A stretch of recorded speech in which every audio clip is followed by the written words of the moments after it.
Gen Alpha, how they hate ads, love brands, and might never see you on TikTok ever again. Quick intro to myself. I'm partner and chief brand officer at creative agency 10 Days. And I also run the 10 Days Club, which is where I met Tessa at one of my breakfasts in London. Tessa, you want to introduce yourself? Yeah, hi guys. So I'm a strategic advisor advising companies 10 to 30 million with a 5-year exit plan. My career was formerly at Diageo, L'Oreal, Nike, Pepsi, and then latterly running AI wearables for Meta across kind of marketing, e-commerce, and media. So very excited to talk to you guys today. Cool. And Tessa has a couple of examples of campaigns she's been involved in and run in the past at Nike, but also now at an exciting challenger brand, Here We Flow, in the feminine hygiene space. So I wanted to just set the scene and tell you a little bit more about Gen Alpha, what we know about them and where they're at, and then we dive a bit deeper about examples how to reach them. So. How to create a brand love for a generation that skips, blocks, scrolls, and ignores advertising and probably doesn't trust it as well. That already came through with Gen Z, basically. Gen Z has this innate distrust of media, which Gen Alpha is sort of taking over. But Gen Alpha is also now the first generation. As they're growing up, they're faced with AI and AI content. And from a mile off, they can see content that's fake. I went to the cinema the other day with 15 9-year-olds, and the McDonald's ad came up, and they were all screaming, "Liars, liars, it doesn't look like that at all in real life." So they pick up when it's looking too perfect. They they follow creators, they follow influencers, they believe word of mouth more, and they don't want to be told what to do. So a couple of just facts on Gen Alpha. We can't see all the details on the slide, but I'm going to talk you through it. The oldest Gen Alpha kids are 16 years old, born between 2010 and 2025. We're now having a new generation being born from this year, 2026, Generation Beta. It will be the first AI native generation on the planet. So I think that will be another level of interesting that we're going to experience, how they will turn out. They're the most diverse generation on the planet. For the first time ever, more than 50% of the US youth are of color. They also have 70% of Gen Alpha parents are millennials, which I think is interesting because millennials parent different to Gen X. Millennials prepare to be parents. They have children later, and most millennials read a book. It's very interesting. My husband is Gen X. I'm sort of on the cusp of still being millennial, so let's call myself a millennial. So on my bedside table, I have books, how to raise my children in the age of AI. And on the side of my husband, there's certainly no books. It's learning by doing, how Gen X has done it, basically. So more empathetic parenting, more controlled parenting, also when it comes to tech. So compared to Gen Z, who were let loose on the internet, Gen Alpha is more controlled, and they are aware that they need to spend more time offline as well. And also the bans that are coming by the different countries now, Australia, New Zealand, now to UK. I think the UAE has said this week that they're replicating that, banning social media for under 16-year-olds. UK is even putting that to under 18-year-olds, so it's really a ban plus. It's going to be interesting. And they have their own language. Skibbity is the word that you might not be able to read here. Skibbity toilet. Did you hear about that? Yeah. So Skibbity toilet is a YouTube meme, and it's basically funny faces that come out of toilets. Makes no sense. Skibbity was added to the Cambridge Dictionary last year as a word. Amazing. Amazing, right? 6-7, you did hear about that, right? Yeah, so 6-7 last year. was the thing that in the end teachers in the school said you're not allowed to say 6, 7 anymore because the whole class would become uncontrollable in laughter and doing their little thing, 6, 7. It's their own little secret language. At the moment I come home and my kids say fa, fa, mummy. I don't understand what that means. I think it's a take on a swear word. But so again, it's their own language. It creates community. Only us, we understand it. No one else understands it. So they crave community and belonging, and also fun. They want to be entertained and have fun. Disney Plus is one of their favorite streaming services, and a study from them shows that positive content is what Gen Alpha streams. K-pop Demon Hunters. Fun, song-alongs, entertaining movies where they can dance. So positive storytelling, positivity is very important. I have a little video because I did a little mini Vox Pop survey last year with around about 15 Gen Alpha kids. I asked them, if you were the boss of the world for one day, what would you do to change it? And I thought that was quite interesting because what I expected was free toys, free sweets for everyone. And the answers I got were quite different. And I hope we can... I would change if people were polluting the planet, doing something bad for the environment. I would tell them, if you do that, you have a fine, and it's done. I would make sure that we treat nature better, so that there's not that much bad gas in the air. I would make sure that people who don't get that much money and children that don't go to school have to go to school, and there's no children working. I would make sure that the poor people would get a good job and a good house. I would make sure that there's peace around the whole wide world, and I would help the people conflicts, listen to people's ideas to change climate change. I'm going to stop it here and give you the summary. So I asked 15 kids between the ages of 9 and 12 what they would do, and you could already sort of hear it there. The answers were quite astonishing. They're quite grown up. They would try to solve poverty. They would try to change climate change, and make sure that all the kids that can't afford to go to school and get an education. And I thought that was really grown up. And then I had 2 little boys, obviously being little boys, free sweets for everyone. And I said, finally, some kids that really just want to be kids and don't have the world on their shoulders. I think Gen Z already carried sort of the problems of the world on their shoulders. And Gen Alpha at 9 years old, 8 years old, tells you they want to solve the world's problems. It's quite scary. So they're quite grown up. How do they get this information?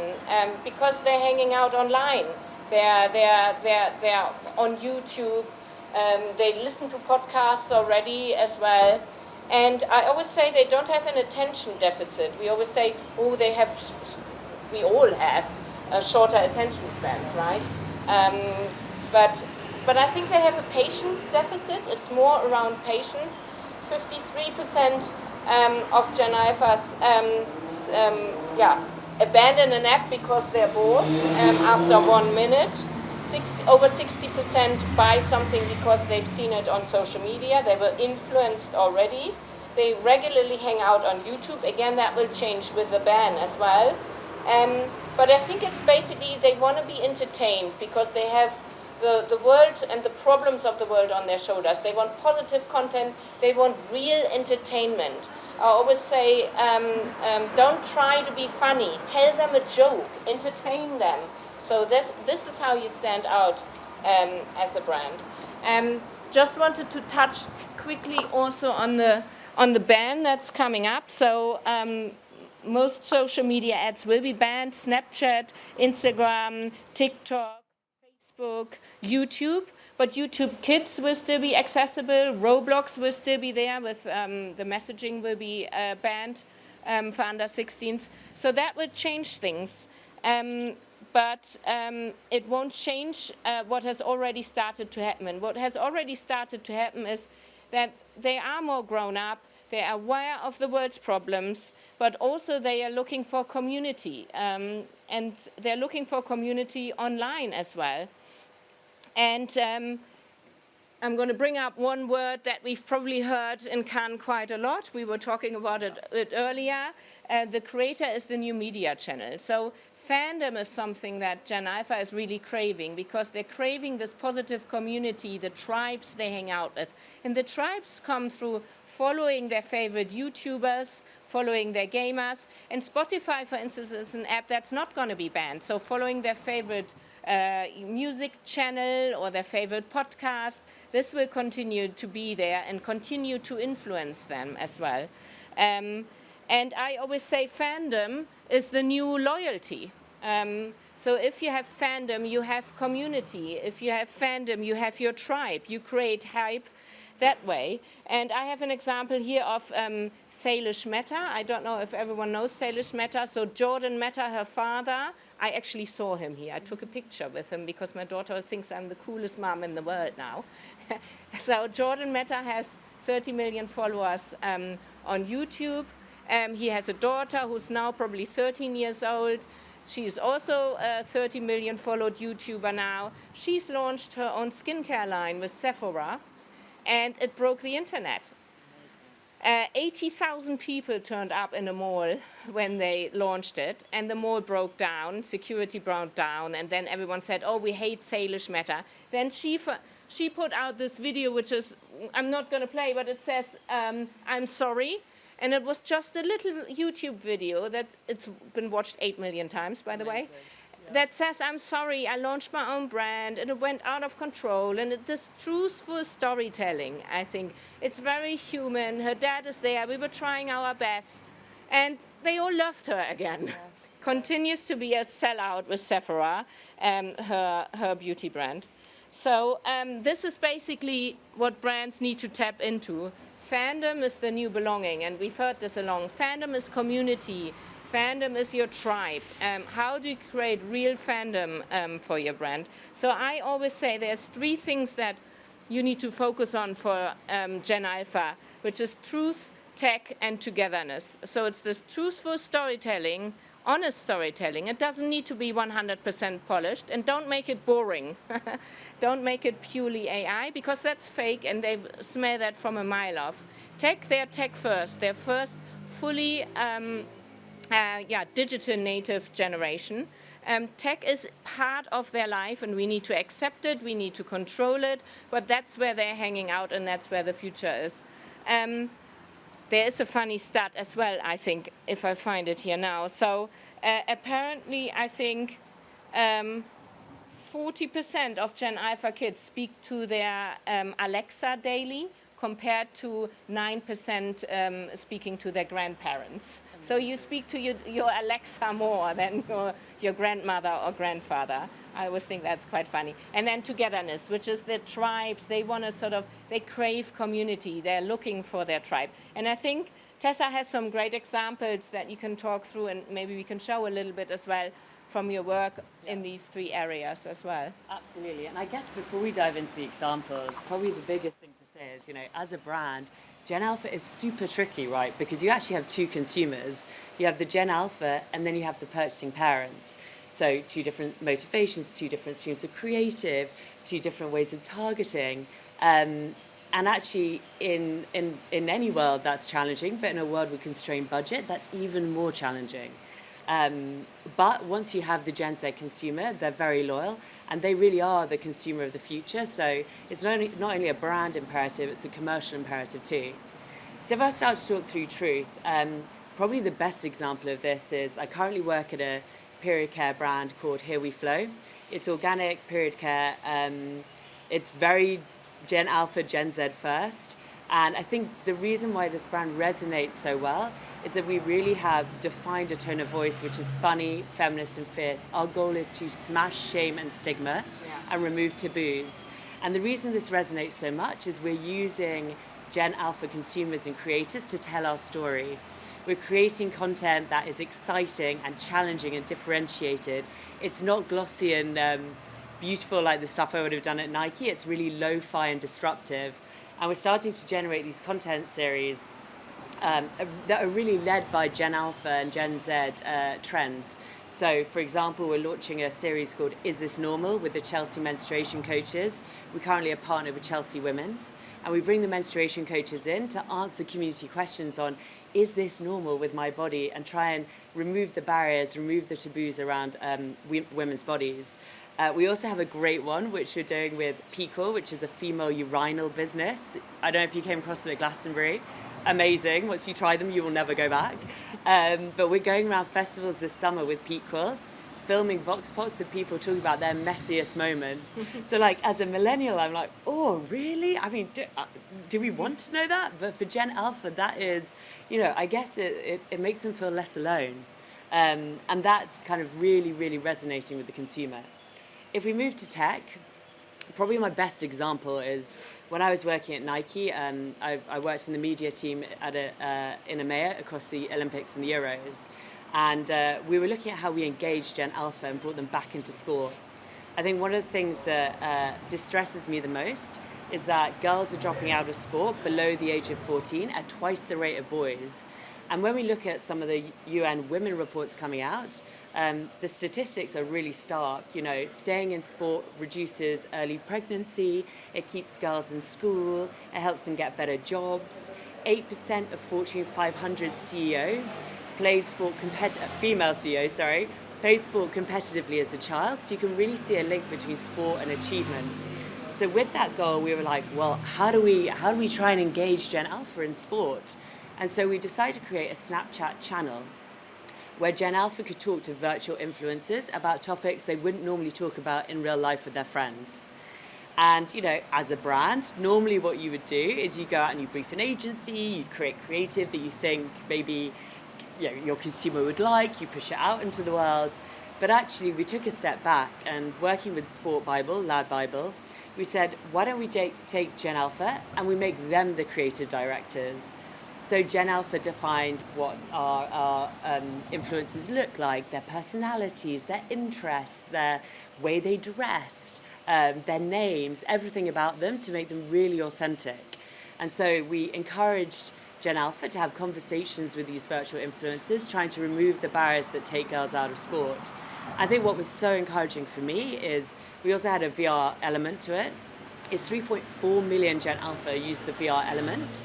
And 2 in 5 of those who used it said they experienced sport in a different way from they ever had before. And that for me is a real example of taking tech, bringing Gen Alpha into the equation and making it truly resonant for them. And then lastly, if we come to Togetherness, coming back to Here We Flow, I think what is so beautiful about this brand and our partnership with Chelsea is we truly live and breathe investment in the community. Whether that's, we're a brand that's fire engine going past. It's going to be an important point, guys. Whether that's, bringing, taking 10% of their sales in Tesco in June and reinvesting that back into taking girls back into sport, which is kind of incredible, right, as a brand that's not even reached profitability yet. That is truly living and breathing your brand for the community, but also bringing people together. So one of my mottos is, and I was saying this earlier, the brands of the future are not going to be the brands that talk to consumers. They're going to be the brands that bring people together to connect with like-minded individuals on things they are passionate about. Yeah. And that is how you're going to create the emotional connection. And at Here We Flow, a lot of the work we're doing is taking gynecologists into grassroots football to try and drive education that keeps girls in sport, but also bringing girls together, whether it's pub quizzes with creators or it's who have endometriosis, they can talk about these topics that are not widely talked about, or, sponsoring the London Lonely Girls Club. It's really about investing in the community, which, in a way, which may not win a Cannes Award, frankly, but is the stuff that's going to drive real emotional connection with the consumer and commercially win out for the future. Yeah, exactly, and inviting them in, making them part of the experience and doing the right partnerships as well. I think partnerships between brands that make sense will become more important as well. I always summarize it in 3 steps, basically. So truth, tech, togetherness, but also educate me, entertain me, include me. So as we said, educate me, invite me in, tell me more about your brand, your experience. I think another example is Lego. They partnered with the Natural History Museum in the UK and asked kids in to use Lego at an exhibition about climate change, create the schools of the future that are climate friendly. And they could sort of co-create with Lego bricks, which is what Gen Alpha and kids love. And that's how Lego stays and becomes relevant and does some great partnerships. Another great example that I always like to bring up is Mercedes-Benz in Germany. What they do in the summer, they invite, when kids are on summer holidays, you can send your kids for 2 days to Mercedes-Benz, where they have the production sites. And they spend 2 days in a production center for Mercedes. So they see how the cars are made, what's made by a computer. They can design their own car. And they come back and say, can I have a Mercedes, please? So that's the only problem after that. But and Apple does that so wonderfully as well.